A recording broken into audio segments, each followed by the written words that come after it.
The topic for which we have is Blueprint for Resilient Infrastructure. And we have a very eminent speakers. Is the moderator of the session. He is founder chairman for Biodiversity Conservation India Limited, and he is also the founder for All Tech Foundation, which is a non-profit, not-for-profit, non-government, and industry-led and managed uh, trust. He is an economist turned entrepreneur who has extensive experience in constructing green buildings and water and energy projects. Sapna, and good evening to all the wonderful distinguished panelists. Good evening to all our listeners who are from several towns. Let me start with saying that infrastructure is a familiar term, traditionally denoting networks and systems that provide us with essential services: water, energy, transport, waste management, and so on. Like many of these speakers will tell you, into the future, this is not enough.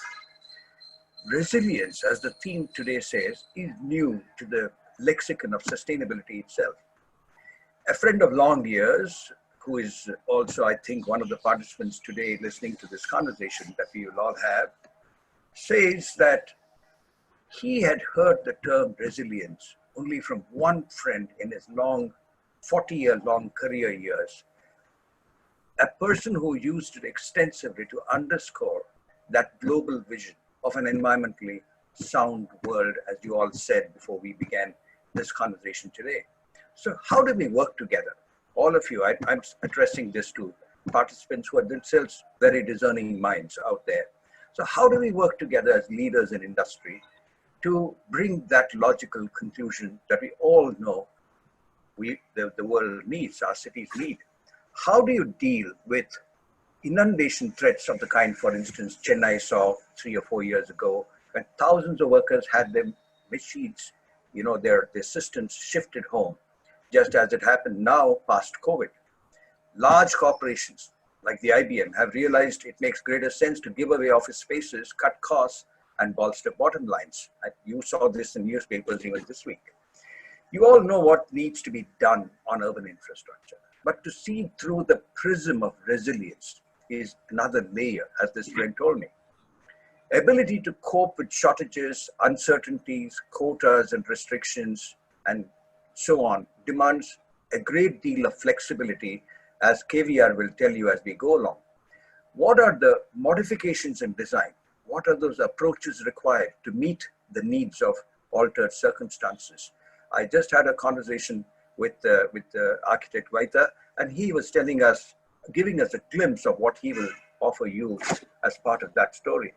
What we then need is, very importantly, green infrastructure. How do we bring that sustainability dimension to this all? This is more than just delivering each of these services in ecologically efficient ways. It's much more than that. It stresses multifunctionality, using urban networks of natural and semi-natural features, such as green spaces, rivers, streets, trees, and parks to deliver a wider range of ecosystem services. Even meetings of this kind, which are virtual, are part of that larger framework of sustainability that the world will take to as we go along in the next 20 years. To all of you in the audience, as a listener myself, I'm hoping this discussion will answer one more question. How do you create natural life support systems within a city that enables us to work with the grain of nature itself? How do we stop long distance supply of water and go for zero water discharge systems? KVR, I think, has some things to say. I have some things to offer on that too. How do we go for low energy public transport like trams that are low on public costs too? What can we do for to empower communities to localize waste solutions so health hazards get lowered? You know that 70% of all waste in a city is wet waste. So, and it weighs more, therefore. And if I have a city like, say, Bangalore that I come from, you suddenly are challenged by this fact that we have got 4,500 tons per day. You divide it by 6, and you know the number of trucks or whatever they are that clog your streets. Whether we use technocratic or populist language, there is considerable support for the potential of such future directions to deliver a wide range of benefits for society. I don't want to get political about it. This is not the space or the forum for such a thing, but I'm stating it broadly in order that we can see if we can seek to address that. Enhancing people's health and well-being, as you notice from the theme itself, is the third dimension that this forum is seeking to address. Well, if there's one thing that at least the middle class found holding up, much to their relief, it was connectivity. You know what happened. You know the rash of webinars that are happening and the possible positive outcome of such meetings of minds that can come about. We also know of the suffering. Millions of them walked. Post-partition, there were only 10 or 12 million people who walked. Here we saw over 35 to 45 million people, depending upon who is offering you an estimate. It's painful. It's left a scar that I think I will personally carry, a lot of us will carry as we go along over the next, say, 15, 20 years. How do we build resilience against such threats? This is essentially what it's about. The format here, ladies and gentlemen, is very simple. I'm requesting, starting with Architect Premnath, to see that each of them now, offer about 2 minutes of an overview, after which each of them will again take back the mic and speak for about maybe 4 or 5 minutes to offer that worldview of theirs or a solution framework that governments, society, economics, and business can take hold. You see, there are four constituents or 4 stakeholders for any of these things. It's industry, it's government, it's business, and it's the consumer. We forget often the consumer. So keeping this in mind, I'd like you to see how you can get this session kicked off. Architect Premnath, over to you. Good evening, sir. Good evening, my fellow panelists, and good evening, participants.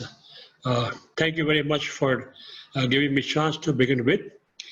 The resilience infrastructure, or resilience cities, what we call, to me looks like a new fancy word.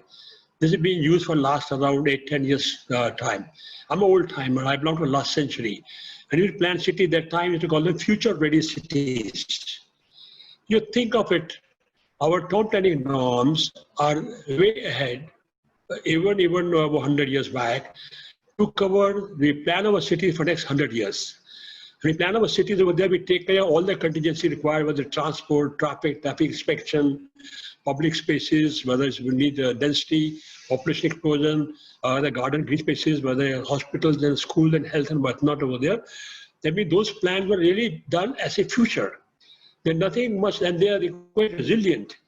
And all the master plans are reviewed every 20 years as a development happens year after year, depending on how the industry is working, how the economics is working over there, and how the shift can happen over there. So they can possibly modify and meet the requirements over there. It has happened, like Delhi has got 3 master plans after independence. Mumbai has gone through about 3 master plans after independence over there. Today we have master plan for place called like New Bombay, which was built around 50 years back. Now, the New Bombay has got almost all infrastructure available, which for tomorrow is ready for that. But point is, only thing is, what is lacking in all our cases over the cities is the implementation. People come to build first, then enter come infrastructure. Like New Bombay had about 25 years have been building over there, and radio connectivity was not there. After rail connectivity came, the Bombay city started growing further over there. Even now, after 50 years time, the public spaces, the requirements like schools, like health facilities, hospitals, medical facilities over there, gardens, other places over there, they still not been done. They have to be done by the state or the authorities. They assume, no, some private fellow will come, give them fancy money as real estate, make fortune out of that, and then develop it. Now, because lack of those facilities, we have suffered today because of Corona, because we have no facilities available. This happens in almost all the city, whether it's Bombay, whether it's Delhi, whether it is other places also there. The city planning is done for future. They're quite resilient over there. What is lacking is implementation. Now, if they're not implemented over there, after implementation, what is lacking? Management. What has been implemented, not being maintained properly. What is required? Maintenance. Roads are broken, they have potholes over there, they're perpetually over there, drains are choked up over there, sewers don't work over there, water supply has got shortcoming on that, and health hygiene is not sufficient. That means maintenance is not there after implementation. After maintenance over there required management. There needs a good management team to continually manage all the facilities. Possibly without management over there, when crises come there, nobody knows what to do over there. That's why they say we should have a management we call command, central commands, kind of management command we call over there, which possibly has mixed people from the industry, from the police, from the what you call health hygiene, from different parts of the different categories, and they must have emergency funds available to them to be utilized overnight. When crises come over there, they don't have to invite tenders and quotations for doing things done over there. They should have money ready in the pocket to spend overnight within 24 hours time, so they can start like disaster management. Now that disaster management should be ongoing. It should be already ready, like fire brigade. When fire happened, the fire brigade comes within 3 to 4 minutes time. Similarly, disaster management for the city should be continuously ready for any eventuality. Now with these things basically we're lacking over there. How do you make it functional? Okay, Architect Premnath, I have to stop you there. I'll come back to you. Professor Charandit, yeah? 2 minutes, if you don't mind. Yeah. Okay. Yeah. Good evening, everybody, and thank you, Dr. Hariharan. First of all, I would say that I shifted from my Sake. I'm from Delhi. I'm born in a refugee camp. In Pakistan and India's partition time. And now I am living in my farmhouse here, which has a diversity park next to my house. Professor Shah, if you don't mind, I'd like you to simply tell us an overview of what you will be presenting. I keep this story for later. Yeah, I am just focusing on the change in design post-COVID. And it has been said that, can we really talk about and can we start working with our soul? I got that. So my submission is that if we start working from soul, and we probably with some sort of functionality, and not it's like cosmetic or a global, we just copy paste things, then I think that is what is required to be seen. That is in the intake, which I probably would like to go on. And other thing which I probably would say in the words of Abdul Kalam is like dreams transforms into thought into vision into reality. In case we practically dream through the soul, we will get ultimate the best of our sustainable architecture of the human settlement. Right. Thank you. Very nice. That's a very nice capture. KVR, over to you. Good evening, everyone. I agree with Premnath ji. He has put up all the views which were defined. See, if we go through the cities development in the urban planning, we see that every city has got a old city and a new city.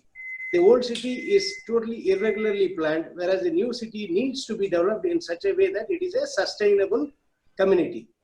We know that all the developments in the CDP, beyond the CDP, everything is with the planning department.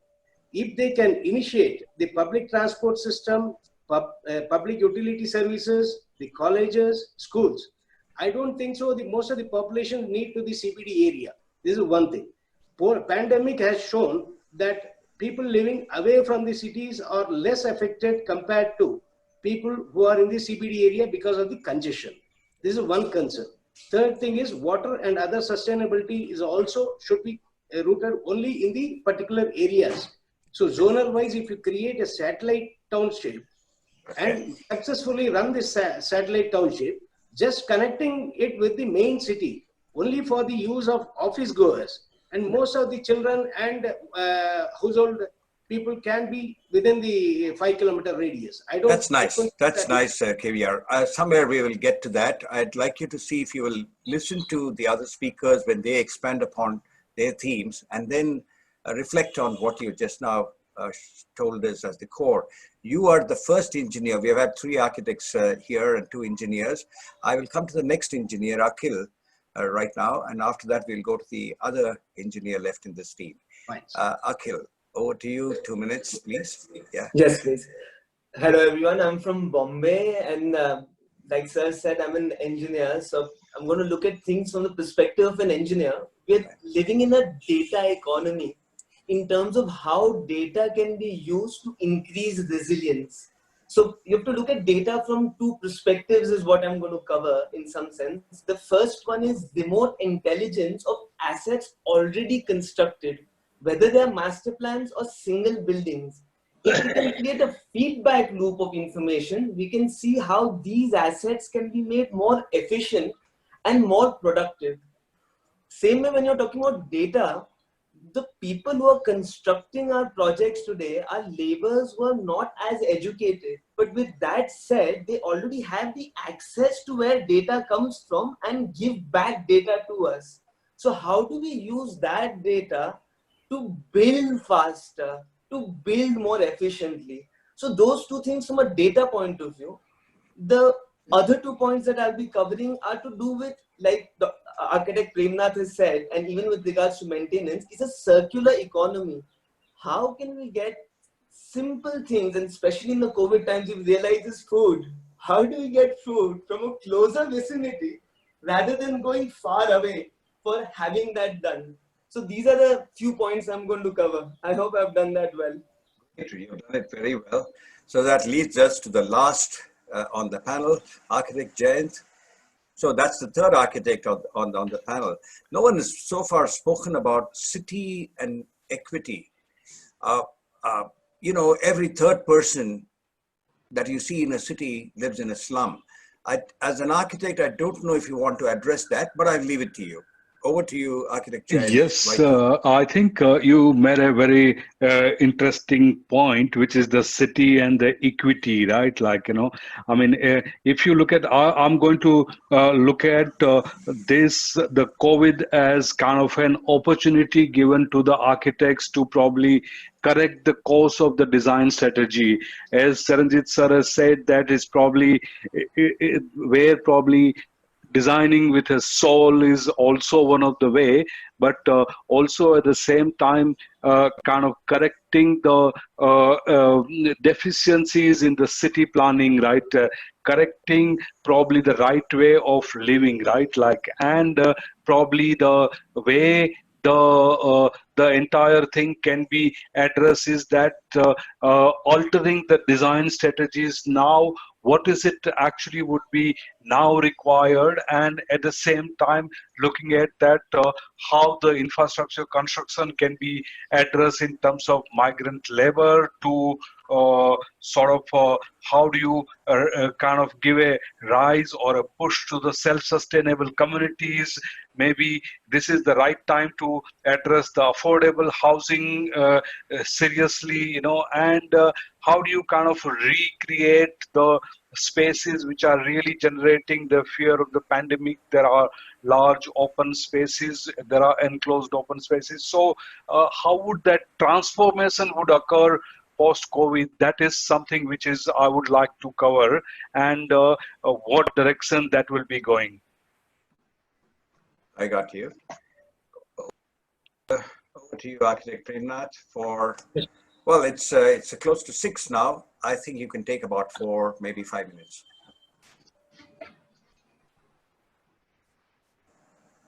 Go on. Yes, Architect Premnath, over to you. Yes, I'll continue further what I was saying earlier. Beside that, like what we in talking about resilient cities and resilient infrastructure, the main issue was there implementation. Number 1, second was maintenance, third was management. And these are 3 issues basically. Otherwise, our master plan are adequate enough for next 100 years. Yeah.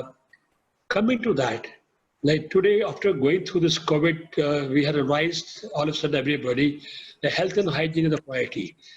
Now, health and hygiene was a priority in any case, always in the master plan, building design, building construction. It was nothing new. It was supposed to be done. But today it has become like a shock kind of thing to everybody, kind of awakening for everybody, and everybody concerned about that. There is a simple thumb rule basically. We had nothing great about that. When you plan our cities or when you plan our buildings, we need to have sufficient spaces around it, open spaces, plus spaces for light and ventilation. If you don't have adequate cross ventilation or don't have sufficient light, sunlight over there, the building, whether a residential building or a commercial building, are unhealthy. Now, after this today, I give you an example. Now today we in our building we have 3 to 4% area as a refuge area for firefighting, for holding the people as a refuge.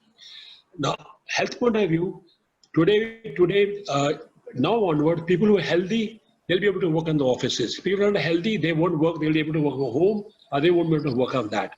So priority will come on health and hygiene. You're healthy enough, okay, but to remain healthy in your workplace, you have to have a healthy environment as a building design. That means you may control your environment directly, indirectly, mechanically, or using electronics or whatnot over there.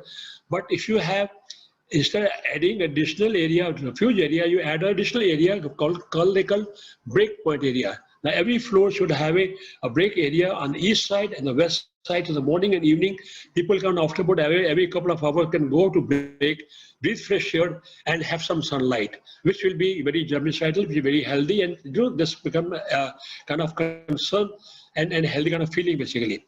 Now this will change the building design in time to come. Similarly, today we old time we used to have houses, verandas, and balconies. People used to sit outside and enjoy the fresh air, and unfortunately, buildings now, and in Mumbai particularly and other urban areas, they don't do balcony, they enclose them and make room bigger. Now, as for the new plans that are coming, we are bringing back now verandas, bringing back house plan with cross ventilation, so that people have additional light and ventilation, healthy environment, so that they can possibly, health and hygiene become first priority, which was part of the building. When they say building should be healthy, it is already said for more than 100 years. Why have we forgotten that over there? Today it becomes revival for all of us. So we'll have to make our building more healthy. That is a very important part of building part is concerned over there. Of course, we need to have infrastructure concern over there. Very important thing is the good lesson we learned from what has happened migratory labor over there. No, this is nothing new. See, today, every year, more than 2 million people move between March and June from big city, from Bombay, Delhi, Noida, other places over there, that they go to agriculture and come back. Today fortunately, we stuck over there in the month of March over there. Our authorities are getting lockdown, sudden lockdown over there. They should possibly allow them to escape before the lockdown, maybe give them 10, 15 days time, 8 days, 10 days time over there. And they could have possibly eased out over there. Having put them into confined spaces, there have been 10 people, 6 people staying in one room over there, and no light and ventilation, there was more contamination. Architect Premnath, you have another minute. Yeah. I'd like you to, sort of expand, as with all your experience of so many years, on what you see the next 10 years to be for cities. That's not coming through from what you're saying so far, or said so far. Sir, next 10 years, our way of life will change. I can foresee there will definitely they have an economic downturn. People will be living a different life. They will be living more like an economical life over there. You may call it a minimal life basically. Luxury will be almost out. You may have luxury will be also minimal possibly. With that thing happening over there, the way of life will change. When the way of life changes over there, our house design, building design, construction design, lifestyle over there, entertainment decoration will change. We'll have to possibly have working from home. We'll have from work to work become more common kind of feature now. So all our house design, building design will go totally change in that. The lifestyle will definitely change. Too much. Sure. Right. Right. I'll leave that there. I'll move on to Professor Charanjit Shah. If I can request the back-end team to put up the introductions of these people, they will know of the distinguished work these people have done, because there have been latecomers, late participants who came in late and did not have the privilege of hearing Sapna, talk about these people. I request you to put it on the chat box for the viewers to look it up. Professor Shah, could you tell us of what you think the next 10 years post-COVID is going to be like?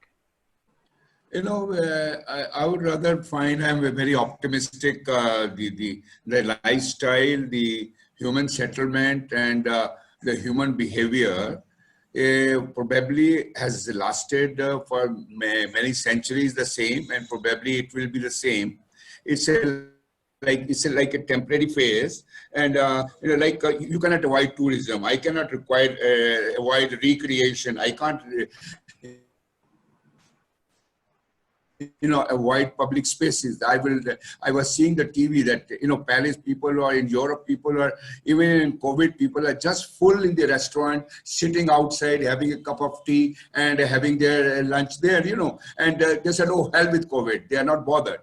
But one thing which I am afraid is that the type of urbanization which is taking place in India and the shift from the rural is a great concern. We need to see from the COVID that let's see that how we provide urban infrastructure in the rural areas. Today with IT, with other facilities, we can always see that people who have started working from home, I am working from my farmhouse. I don't have to go. Similarly, if I can afford to have a farmhouse in Delhi, I can as well as shift to my rural area where I belong to, and I start working there, and it becomes more affordable and more convenience. So these are certain things. Probably why I'm saying is that we are involved into more than 20 national and international airports. We're into about 20 railway stations and redevelopment. Why? Because the infrastructure is very important in the large cities and particularly in the mega cities. So those are the energy guzzlers, and there I find that, but they are the utmost important centers of the city, and they become the epicenter where I need last mile connectivity, walkability, from one mode to transport, another mode of transport, I have to move around, and I see that the convenience is there. That is what I see. You are, Dr. Hari, you are talking about the other type of affordable transport, but when we talk about bullet rail, we talk about high-speed rail, we talk about metro, and at Bandra there is an intermodal hub which is going to become the epicenter. And when we're talking about such high type of speed and transportation, intermodality becomes very, very important. So those are certain things where the city is made by the infrastructure which has, but not that the city is practically shadowed with the infrastructure. Now what is happening is the cities are getting shadowed, and I'm getting air, water, and sound pollution in the city. I have become a robotic. So that question has to be taken, that the cities need to be limited to a place, not that every city becomes like a Manhattan, every city becomes like Hong Kong, every city becomes like Singapore. So that is what is happening. As my friend Jayant said that, Bangalore, I can't move around and the traffic is a problem. So these are the issues where we need to say that how the sensitivity is there in terms of the great infrastructure, which probably is what is required. Sure. Otherwise, after another 5 years, that it takes 3 hours to reach from airport to the Bangalore city, and I cannot move back to my city and work there. So these are the things. Yes. Can I ask you to, in one, maybe 2 sentences, tell us of what you think designing with the soul actually implies? Can you be again? Because I couldn't get you. You had said earlier that designing with your soul intact is important. Yes. You went back to your those days when you walked with your parents from the other side of Punjab to this side of it. Can you tell us what this means to the future when you talk about designing with a soul?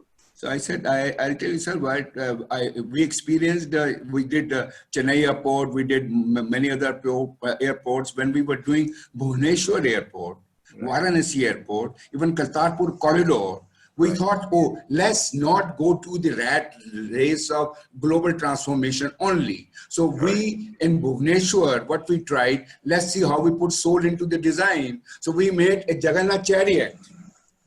It's a Jagannath chariot where the composition of temple architecture is there. Okay. So similarly, in case I can put the philosophy of the place, like Shirdi Airport, we did, where we put those elements. Once we did Shraddha Metro Station. So all those places where you put the architecture component in a manner that I you got say, that. oh, I've gone to the temple. Oh, it touches got me that. and it's Thank my you. soul. The lastly, Thank I you. will say, Doctor, one more sentence, that any built mass should not be treated as a mass and brick and concrete, but as a living organism which breathes with the nature and embodied with the nature. In case I realize that and I make every building as my own child, then it is from the soul. That probably needs to be this, and we will away from the glass towers and the cosmetic architecture, which probably we see everywhere. Maybe it is Bombay, Bangalore, Mysore, anywhere I see those glass towers. So I am against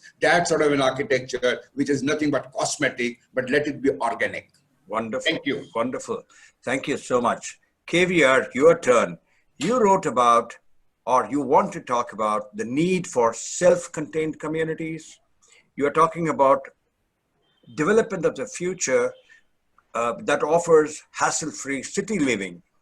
Here you heard Professor Charanjit Shah saying, built mass has to breathe. We have to see them as living buildings. You are talking about living communities that are sustainable and that they are wholesome. Over to you, KVR. 5 minutes. Well, sir, when I talk about a sustainable satellite township, I am segregating the entire population into different segments of a city. So once they are available, their reach is available within the community. They need not come to the other areas of the CBD area where it is not necessary for them. For example, we have never gone to the CBD area except for the work. Earlier we used to go to this Majestic area in Bangalore, because I come from Bangalore, I know. It is almost a decade I have not gone there. All my availability is within 2 kilometers. I think every city has been developed like this, and the satellite township should cater to health, should cater to requirement of the schools, colleges. Higher education, I can understand they need to go to the university levels. That those people can be traveling. What happens? There won't be any traffic load on the infrastructure created by the government also. People who are using it will be hassle-free.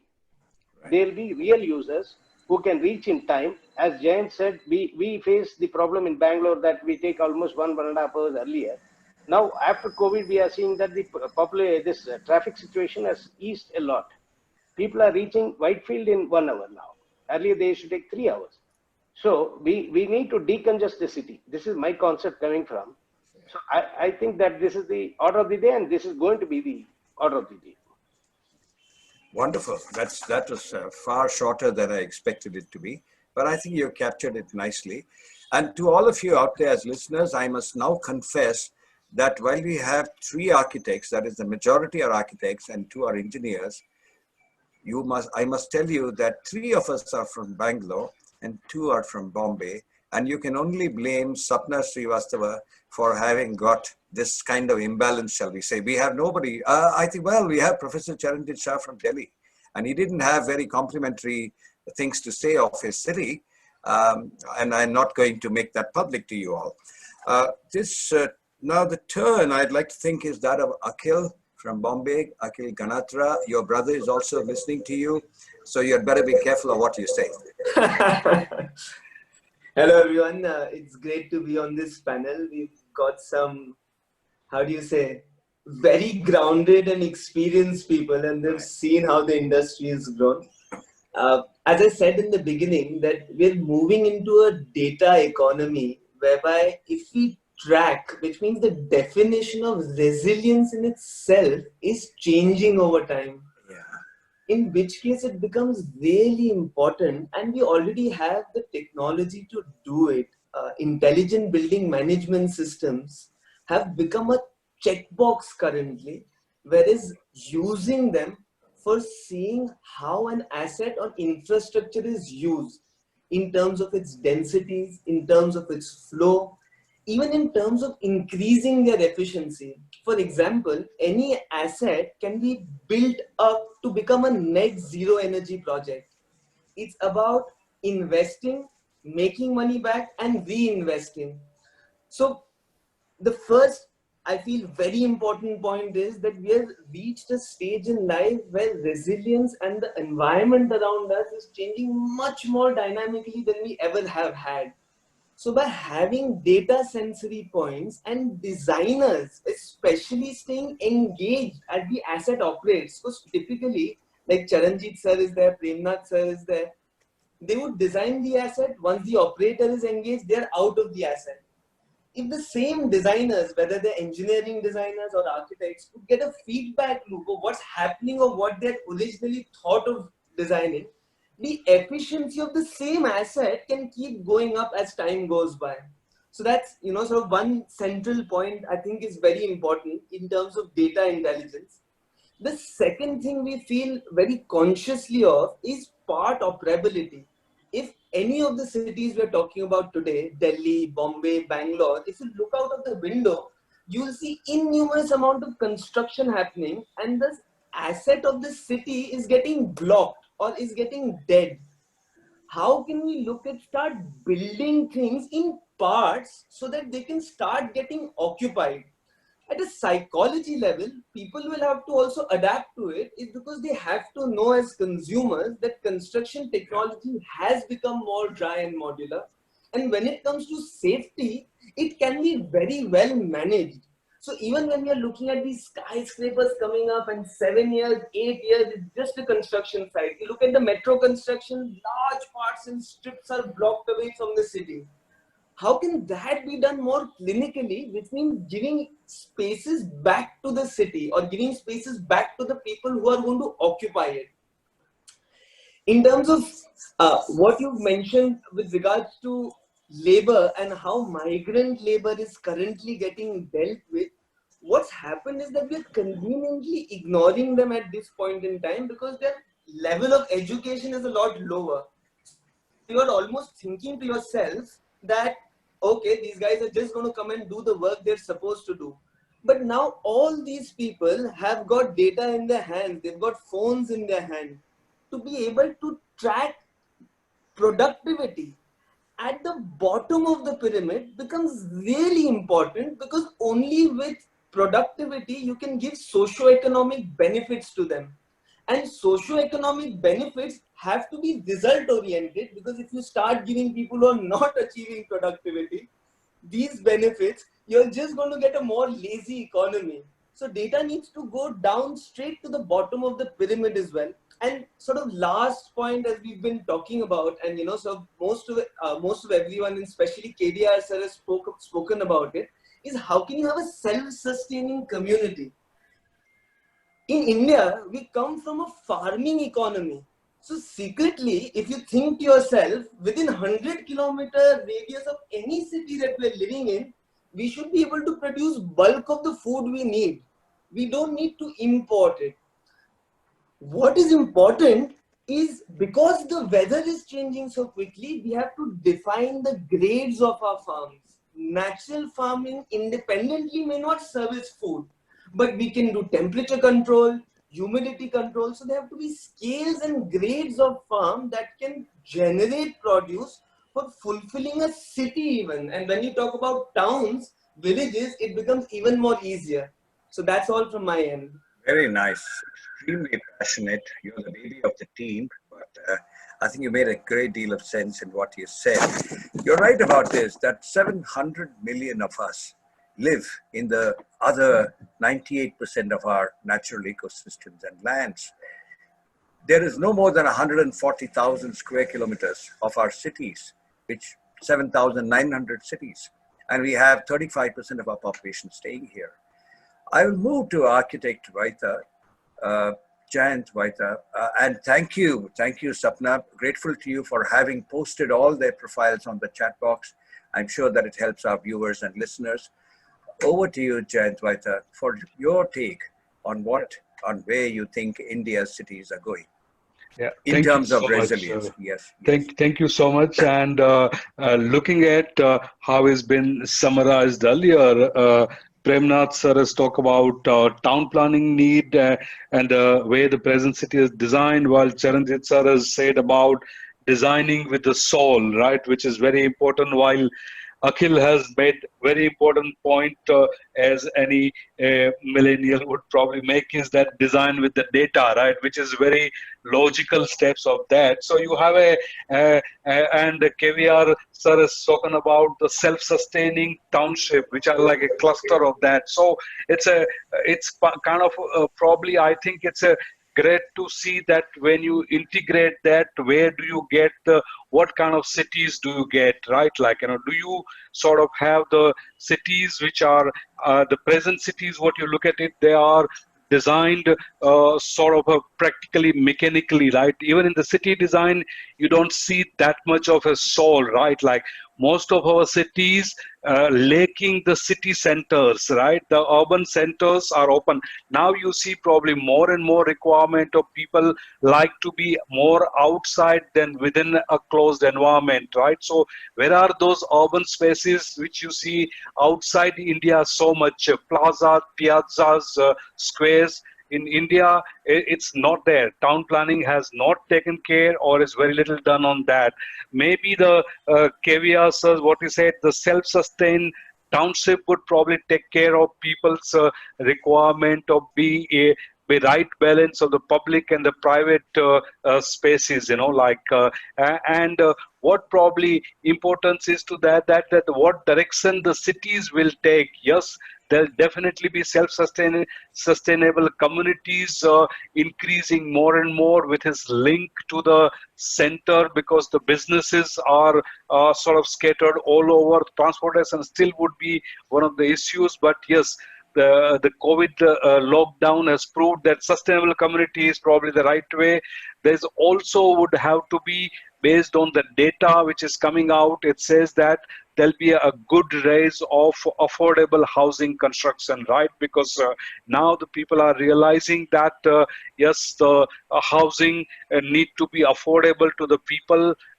It cannot go on and on, right? Like, the increase in the prices. So that's the thing. And probably the way the retail spaces we're going to take care is that now maybe there will be a change into high street retail, right? Like, maybe the retail malls may not be the way it is, as Premnath sir has said, the glass boxes, right? Like, in an enclosed environment, maybe there will be a rise of the increase of the high street retail, right? And last but not least is actually the way the sustainability needs to be brought in. This COVID has taught us to be more and more sustainable, be it in your requirement, be it in your demand, or be it in your design. So maybe there would be the rise of the increase in the building design without air conditioning, right? Like, why not using the natural ventilation more and more if possible,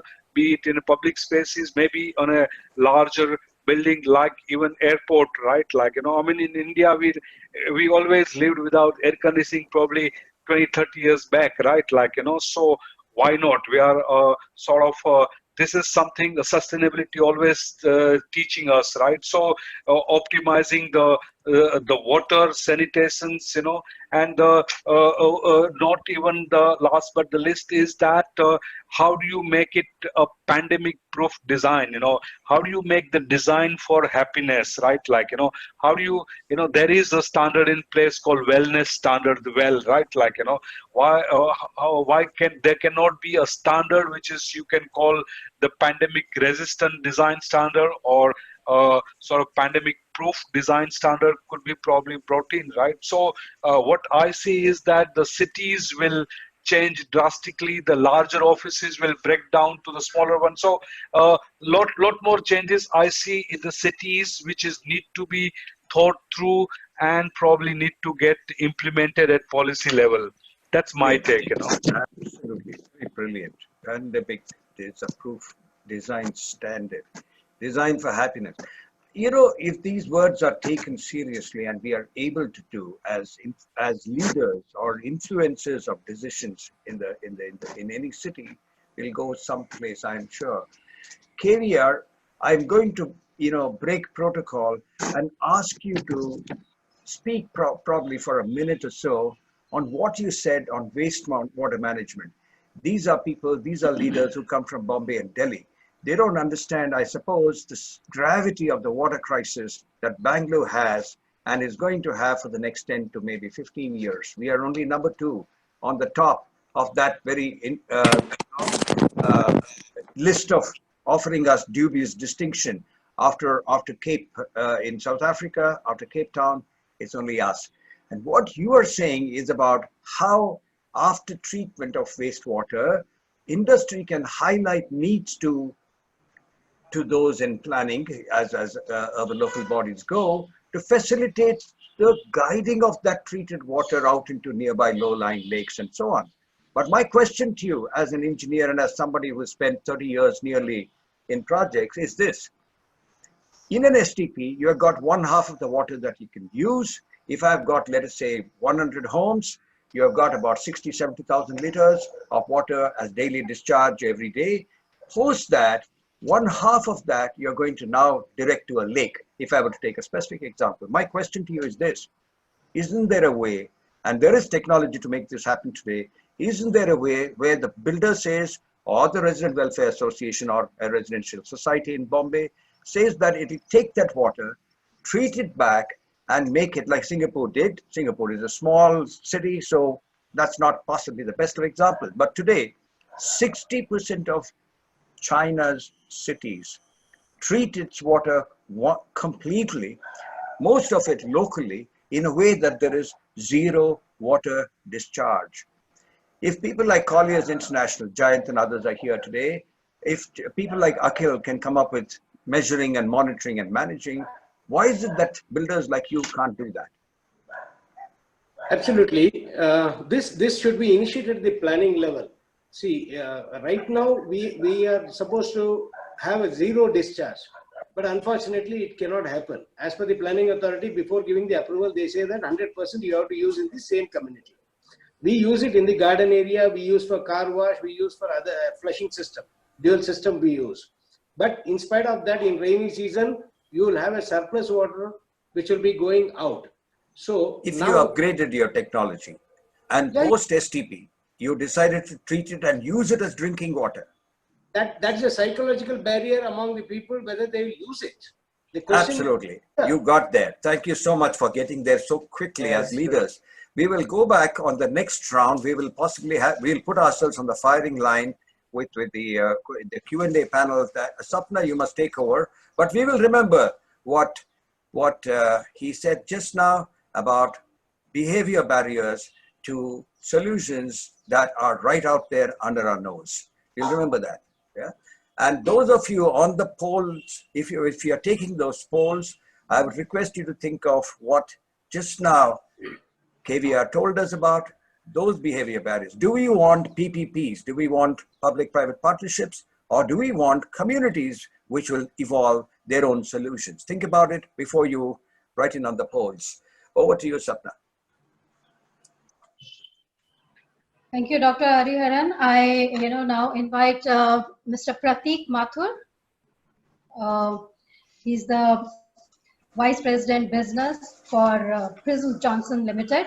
Mr. Prateek Mathur, if you can join us, you can switch on your video. And Mr. Asif Ahmed, National Sales Head for Duravit India, if you can join us.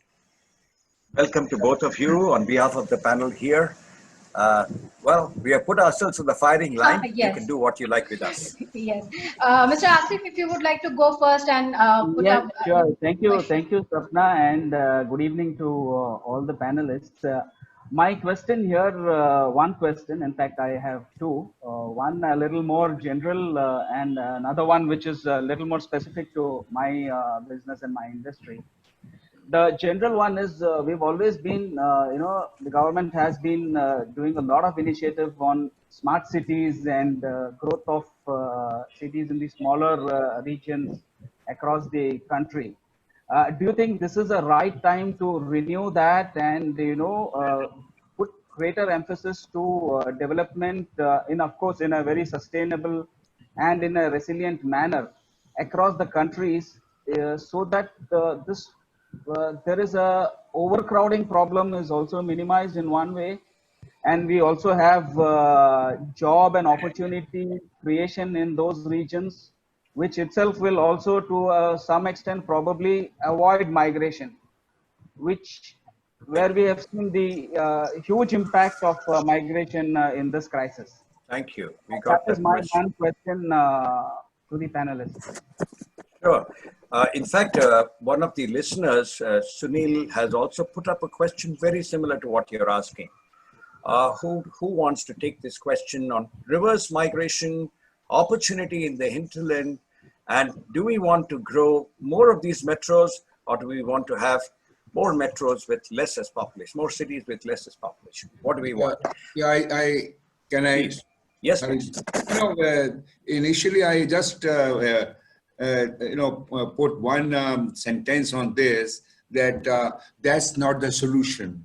That urbanization to an extent of 65%, and finishing the rural altogether, shifting everybody to the towns is something which is very dangerous. So we need to see that how we balance. So that is, if in case we are able to provide the urban infrastructure in the rural areas, probably 50% of that has already been done, and you see that you get your money in the bank, you have everybody's on mobile, everybody's on internet, everybody is now practically connected all over the globe. So in case we are able to create some sort of a basic infrastructure in the rural areas, try to give them job there itself, this migration will not happen. And we can probably learn a lesson from our 100 years of our slum upgradation, zero. Anywhere in any of the cities, you find the slums are growing bigger and bigger. And today we're talking about migrant labor. I don't think that anybody, any builder, any private builder will come over and take some sort of that sort of a participation and start giving that. So that is the intake. And in case we are able to create that. Sure. Jayant, do you have a take on this as an urban planner and designer? Yeah, I think what they said, what Charanjit sir said is the right point. I agree with that. The balance between the two is very, very important. Whether will you be having enough infrastructure? But if you look at the example, right, like outside India, right, like you will see a lot of those the business centers or the counter cities are developing outside the city. I would probably use the word as a counter cities, which are like a smaller cluster of the cities, maybe just not so far, but probably still outside the city, right? Maybe probably something like the way the Pune is developed in proximity of Mumbai or Mysore, or something is developing in proximity of Bangalore. So that's what it is, because the city cannot grow beyond a size. It has to be a different solution to that. So thank you so much. I thank all our participants today, Architect Premnath for taking our time, Architect Charanjit Shah for being here, sharing your valuable inputs, Jayant, Akhil for for your energy, bringing that energy to the entire debate. KVR sir for being here, giving us the developer's perspective, and Mr. Asif Ahmed and also Prateek, bringing in the industry, the manufacturing end of it to this conversation. So thank you so much. We conclude this session today.